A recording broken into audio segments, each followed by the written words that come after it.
साथियों, क्रांतिकारी जय भीम। आज जो इस भारत देश में माहौल चल रहा है, बहुत ही बुरा हाल है। ये जातिवादी जो है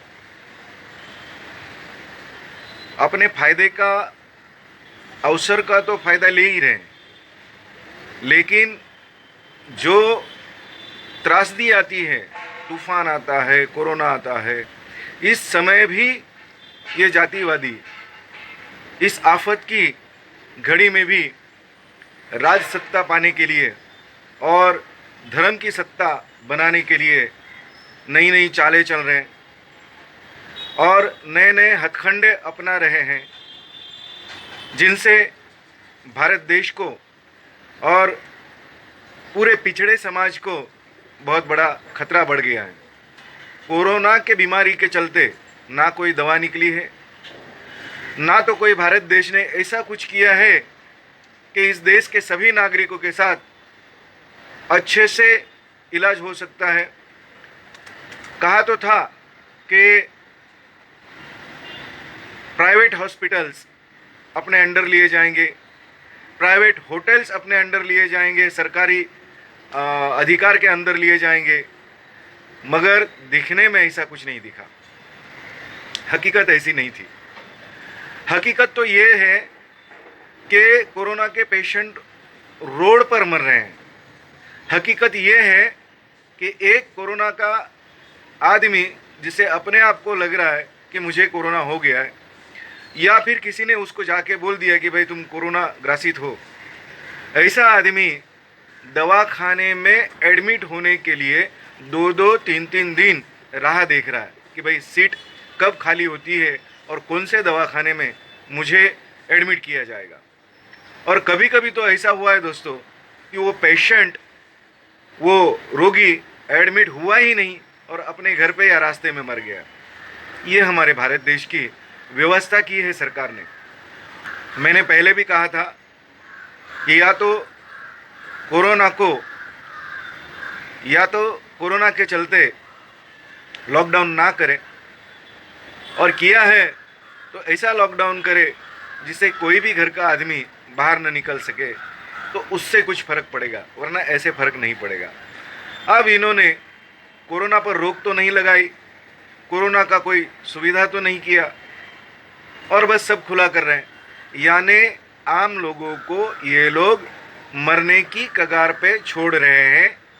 भाई आप देखो अपना, हम तो सरकारी आमदनी कैसी होगी उसको देखेंगे, हम तो कारखाने फैक्ट्रियाँ कैसे चलेगी वो देखेंगे, हम तो हमारा राजकारण जो है वो कैसे चले उसको देखेंगे, और हमारे धर्म की सत्ता कैसे इस भारत देश में हो उसको देखेंगे। क्यों कर रहे हैं ऐसा मोदी जी? ये आरएसएस वाले जो है, ये तो हम जानते हैं, मैं आरएसएस में बचपन में और राष्ट्रीय सेवा दल में भी बचपन में काम कर चुका हूँ। बहुत इज्जत देते हैं ये लोग, बहुत ही आदर करते हैं पिछड़ों का, दलितों का, और बस झंडा और अपने में लेकर इन्हें अपनापन दिखाते हैं और अपने एजेंडे हम लोगों से पूरे करवाते हैं। मोदी जी आप पंत प्रधान बने तो है, लेकिन ये इनका एजेंडा है। जैसे ही आप नहीं रहोगे इस दुनिया में, तो ये सत्ता पर आ जाएंगे, इनके लोग सत्ता पर आ जाएंगे और 4 वर्णों को ये लोग चालू कर देंगे, जिसमें चौथा वर्ण आपका भी आता है मोदी जी। क्यों ऐसा कर रहे हैं आप? आने वाले भविष्य में ये तेलियों को ये नहीं समझेंगे कि ये तो मोदी के नात वाले हैं, जात वाले हैं, उनके साथ भी शूद्र जैसा व्यवहार करेंगे अगर 4 वर्णों की सत्ता लाने में ये लोग कामयाब हो जाते हैं तो। और आप और हम उनका विरोध कर रहे हैं और आप तो उनको सपोर्ट कर रहे हैं। याद कीजिए, छत्रपति शिवाजी महाराज जब राजा थे तो इन्हीं ब्राह्मणों ने राजा होने के बावजूद शिवाजी महाराज को राज्याभिषेक के लिए नकारा था कि आप तो शूद्र हो, आपको हम राजा घोषित नहीं कर सकते। मोदी जी, आपकी क्या बात है? ये तो आपसे काम ले रहे हैं, समझ जाओ मोदी जी, ये अपना काम निकाल रहे हैं, समझ जाओ। और नाम तो भाई हिटलर का भी हुआ, नाम तो दाऊद का भी चलेगा, नाम तो जो बहुत ही गलत करते हैं उन गुंडों का भी चलता है। तो भाई नाम अच्छा हो, हिटलर की तरह नाम कमाने में कोई फ़ायदा नहीं है। देश का नुकसान करके, देश के लोगों को घात में डाल के, उनको मौत के कगार पर धकेल कर ऐसा नाम अगर चाहोगे तो ऐसा नाम कोई मतलब, नाम कुबेर जैसा हो, नाम मदर तेरेसा जैसा हो, नाम गांधी जैसा हो, नाम बुद्ध जैसा हो, नाम डॉक्टर बाबा साहेब अम्बेडकर जैसा हो, ऐसी कोशिश करें मोदी जी। इस देश के लोगों को एक छतरी के नीचे लाकर लोग आपको सदियों तक याद रखे, ऐसा नाम होना चाहिए मोदी जी। कुछ लोगों के लिए जो 2-5% है उनके लिए काम करोगे, और बाकी सारे लोगों के लिए जो नुकसान होगा ऐसा काम करोगे, और इस दुनिया में आपको लोग जिंदगी भर या पीढ़ी दर पीढ़ी कोसते रहे, ऐसा नाम किस काम का मोदी जी। मैं आज भी आशा रखूंगा, आप फिर से एक बार सोचे, दलितों पे जो अन्याय हो रहे हैं इस कोरोना के चलते, तो नाम कोरोना का था, लोग घरों में थे, और कई सवर्णों ने जाके दलितों के घर पर बहुत ज़्यादा हमले किए, बहुत भिक्षुओं पे महाराष्ट्र में और सारे भारत देश में हमले किए, और इसको पुलिस ने अनदेखा, वो तो पहले से ही करते, लेकिन आज तो इस वजह से भी किया है कि भाई कोरोना है, हम वहाँ नहीं आ जा सकते और हमें बहुत टेंशन है, हमें बहुत और काम है, देखभाल करनी है, गाड़ियाँ रोकनी है, क्या क्या करना है, और इस वजह से पुलिस ने इस अन्याय की ओर ध्यान नहीं दिया है। तो मोदी जी, मैं चाहूँगा कि इस देश को एक देश बनाने में आप काम करें, इस देश की अखंडता बनी रहे, इसके लिए काम करें, यह देश फिर से सोने की चिड़िया बन जाए, इस बात में काम करें, यह देश फिर से पीछे न जाए, फिर इस देश पे किसी ब्राह्मण की सत्ता आकर, किसी जातिवादी की सत्ता आकर, फिर से वो 4 वर्ण बनाकर ब्राह्मण, क्षत्रिय, वैष्णव और शूद्र, आपके समाज को आप फिर से शूद्र ना बनाएं, ऐसा ही मैं चाहूँगा। मोदी जी, आप बहुत बुद्धिमान हो, आप हमारे देश के पंत प्रधान हो, आपसे कई लोगों को, आपके जात भाइयों को तो उम्मीदें होगी, लेकिन हम भी आपसे उम्मीदें रखते हैं कि इस देश की अखंडता बनाए रखें। हमें भी आपका आधार, आसरा और आशीर्वाद चाहिए। कुछ ऐसा करके जाएं कि हम भी आपका नाम अच्छे आदमी में लेते रहें, हमारा समाज आपका नाम लेते रहे, इस तरह का कुछ करके जाएं। और हम जो लड़ाई लड़ रहे हैं, हमारे चंद्रशेखर भाई आज़ाद जो लड़ाई लड़ रहे हैं, हमारे विनय भाई जो लड़ाई लड़ रहे हैं, वो हमारे कमल भाई वालिया नोटियाल जी जो लड़ाई लड़ रहे हैं, और हम जो महाराष्ट्र के लोग उनका साथ दे रहे हैं। यहाँ महाराष्ट्र में आज आपको दिखाई नहीं देगा, लेकिन महाराष्ट्र में बड़ी उथल पुथल चल रही है, और बहुत बड़ा तबका ये भीम आर्मी का हो चुका है, और आगे चल के पूरे महाराष्ट्र में सारे लोग एकत्र होंगे, एक हो रहे हैं, और इसका बड़ा झटका जातिवादियों को लग सकता है, लग रहा है।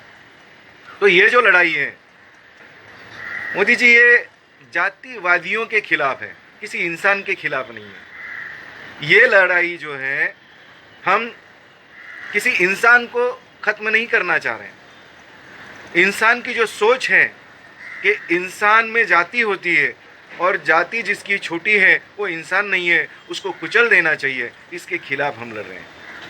हम तो हिंदू धर्म छोड़कर बुद्ध धर्म अपना चुके हैं, फिर भी इंसान के लिए हम लड़ रहे हैं।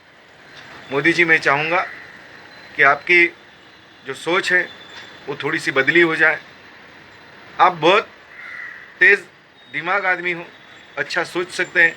एक बार फिर से सोचिए कि आप क्या करने जा रहे हैं, और हो सकता है आपका मन बदल जाए, हो सकता है आपके विचार बदल जाए, और इस देश की तरक्की में अपना हाथ लगा दीजिए। इस देश को तरक्की की ओर बढ़ाइए। इस देश का छोटे से छोटा आदमी आपका नाम ले, इस देश का छोटे से छोटा आदमी आगे बढ़े, इस विषय पर काम करें मोदी जी। और मेरे भाइयों, मैं इतना ही चाहूँगा, जितनी पछात जात है, जितनी पिछड़ी जाति हैं, जो लोग गांव से आकर बम्बई में बसे हैं, गांव में तो उनको इज्जत नहीं मिलती जाति के कारण, क्योंकि गांव वालों को पता है कि ये हमारी जात वाला है, छोटी जात वाला है, और गांव के बड़े जाति के लोग जानते हैं कि ये नीचे की जात वाला है या छोटी जात वाला है। तो वो तो जानते हैं, इसके लिए आप अपनी पहचान छुपाकर बम्बई में आ गए हो, और बम्बई के अपने ही जात वाले भाइयों को, अपने ही जाति के लोगों को आप बड़ा बन के दिखा रहे हो। ये हम जानते हैं, मैं जानता हूँ आप छोटी जाति के हो।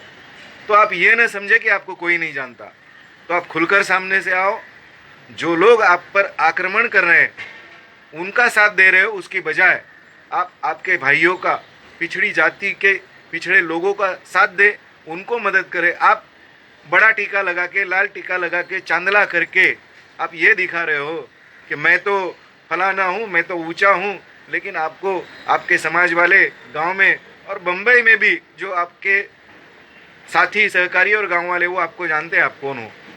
आप भले यहाँ टीका लगा के घूम रहे हो गुजराती भाइयों, आप चमार हो, आप दोड़ी हो, आप आदिवासी हो, थोड़ा सा बिजनेस धंधा करने के कारण आप थोड़ा सा अच्छे बन गए हो, लेकिन आपको यूं लग रहा है कि आपको बहुत लोग मानते हैं, लेकिन जो ऊंचे लोग हैं उनको पता है आप कौन हो, और आप उनका सपोर्ट कर रहे हैं। जब भी ऊंचे लोगों का राज या सत्ता या हुकूमत आ जाएगी, इतना याद रख लेना, आप ये न सोचो कि ऐसा नहीं हो सकता।